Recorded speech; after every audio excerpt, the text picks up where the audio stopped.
31 डिसेंबर साजरा करण्याकरता येत असतात.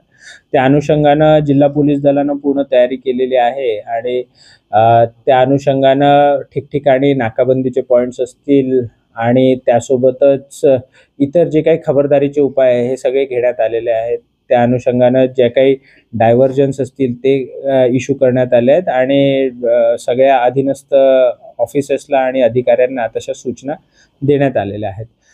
31च्या निमित्तानं माझं नागरिकांना एवढंच आव्हान असेल की जे काही तुम्ही उत्सव हा साजरा करत आहे तो अत्यंत संयमानं आणि जबाबदारीनं साजरा करावा, जेणेकरून इतरांना कुठल्याही प्रकारचा त्रास होणार नाही याची काळजी घ्यावी. ड्रंकन ड्रायव्हिंग जे आहे ते जर होत असेल तर त्याच्यावर पोलीस दल जे आहे ते कठोर कारवाई करण्याची पूर्ण तयारी करत आहे. म्हणून सगळ्यांना एकच विनंती आहे की जे काही सेलिब्रेट कराल ते रिस्पॉन्सिबली सेलिब्रेट करा. थँक्यू.